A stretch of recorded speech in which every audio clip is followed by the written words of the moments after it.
chase the night, wanna dance to the light.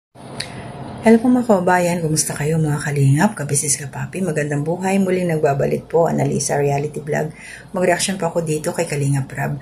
Ito po yung time na binalikan nila yung tatlong magkakapatid po na mahiyain at sinama nila itong lumabas, pumunta sila sa ilog. Pero bagong lahat, thank you po to my new subscribers. Welcome po sa aking munting kubo. Mga silent viewers, nagla-like, nag-comment, nag-share. Thank you po sa support at sa hindi ninyo pag-skip ng ads. So ito po yung naobserbahan ko dito. Ito na nga, pumunta sila Kalingap Rab sa ilog. Sinama yung tatlong magkakapatid at saka si nanay. Dito kasi, yung dalawa, si Bea at saka si Melissa. Hindi ko maintindihan, hindi ko maintindihan yung ugali nila. Kung nahihiya o talagang ano ba? Kasi si Chris, ito yung bata na yung ate nila, hindi ito nag-aral. Kumbaga, yun nga, nakwento dati na pumapasok pero umuwi. Ibig sabihin, hindi nila katapos grade 1 yata Pero itong sandali po. Ito po sila Melissa at saka si Bea, medyo nakaangat-angat ng grado, pero sila yung ang hirap pakisamahan, ang hirap, hindi ko alam, hindi ko maintindihan. Siguro baka kailangan nila talaga Kalingap Rab ng makakausap na, gaya ng sinasabi ko, yung professional talaga. Alamin niya kanilang ano ba iniisip nila, bakit sila nagkakaganyan. Nandiyan na yung nanay nila.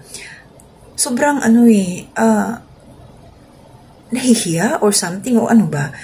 Or pwedeng naiilang kasi puro lalaki at saka si Grace lang ang kasama dito na Kalingap Angel. Siguro baka pwedeng more pa na babae. Bakasyon na ngayon Sana maisama nila sila Carla, sila Biancy, makita dito. Makita ng tatlo para magkaroon sila ng motivation, para mas ma-encourage pa sila. Kasi sobra na sobra itong dalawang to. Si Chris nag-enjoy siya.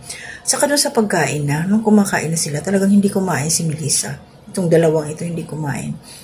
Napakahaba rin ng pasensya ni Kalingap Rab, Saka ako nahihirapan sa tutulang sa nangyayari sa dalawang ito. Hindi pa natin alam kung ano talaga yung nasa sa loob nila kasi hindi pa naman sila nakakausap. Hindi pa naman sila nagsasalita. Wala pang one-on-one. Excuse me, kaya hindi natin alam kung ano yung nasa loob, kanilang damdamin. So ito, naalala ko mayroon pala ito silang kapatid na lalaki, bunso. Sana sa susunod, maisama naman kasi kawawa Isa pa rin yung mahihain. So, pag umaalis ito sila, yung mga babae lang, nanay, tsaka yung tatlo, magkakapatid, siguro naiwan lang dun sa tatay, pero sana maisama din yung kapatid na lalaki para, masanay din sa tao. Kasi hindi rin umiimik yun Sandali po, may babasahin akong komento. Merong nag-comment dito daw na sabi bakit daw pinipilit mo sila, marami pang kailangan tulungan. So, ang ibig sabihin dito, bakit, pinipilit pang balik-balikan ni Kalingap Rab itong mga batang ito na marami pa naman pwedeng matulungan. Kasi po mas challenging kasi ang ganito dahil ito yung mga batang hindi sanay nga sa tao. So, pag iniwanan ito ni Kalingap Rab, walang magbabago sa buhay nila. Ganyan pa rin sila. Syempre, yung mga magulang, magkakaedad na rin, patanda na. Anong mangyayari sa magkakapatid na to? Tatlong babae. Pag hindi sila nagbago ng kanilang mga pananaw sa buhay. Lalo't mga babae yan. Paano kung dumating na yung panahon, hindi na kaya ng mga magulang nila, syempre, magkakaroon dito ng sariling pamilya. Baka mamaya bubog sarado lang to ng mapapangasawa kung ganito yung mga attitude nila, na hindi sila, yung mga ganyan. Kasi kulang sila sa kailangan sila, ma'am, hindi sila pwedeng bitawan ni Kalingap Rab para sa akin. Dahil ito nga ang gusto at kailangan na matulungan. Sobrang higit pa sa charity talaga ito kasi yung mentality ng mga batang to, ang kailangan talaga mailabas sila sa shell nila at makapag-aral din po, kailangan. At saka hahanapan pa ito nila Kalingap Rab ng malilipatan, bahay, paggagawaan po. Tsaka nag-viral po ito, kaya hindi ito pwedeng bitawan ni Kalinga Prab. Dahil nag-viral po ang mga batang ito dito sa channel ni Kalinga Prab. Kaya tutulungan niya po ito. Kahit ganyan sila, talaga pagsusumikapan yan. Maaayos po yan pag preho natin. Ano lang, masasanay din yung mga batang to, unti-unti. Although kahit papano, kahit ako din kumbaga, nakakaubos din ng pasensya, pero kailangan lawakan natin ang ating pangunawa. Kasi ito yung first time nila na makahalubilo ng ganyan. Ito din po yung first time nila na naisama sa mall ni Kalinga Prab. Kaya, ano lang, unti-unti lang, kasi kumbaga sa gubat sila yung mga wild animals. Sorry po. Hindi sila sanay sa tao. Tapos puro pa mga lalaki, Kalinga Prab, magdala pa kayo ng maraming babae.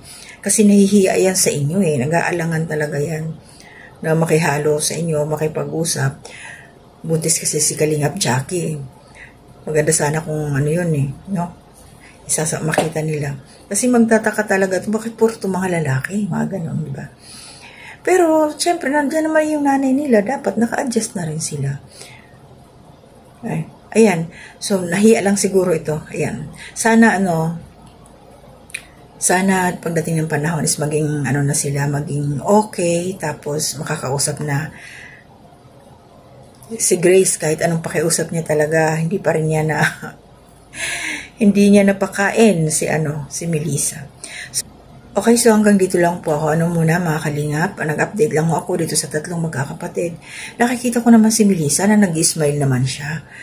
Yun nga lang siguro talaga, nandoon pa siya sa mayroon pang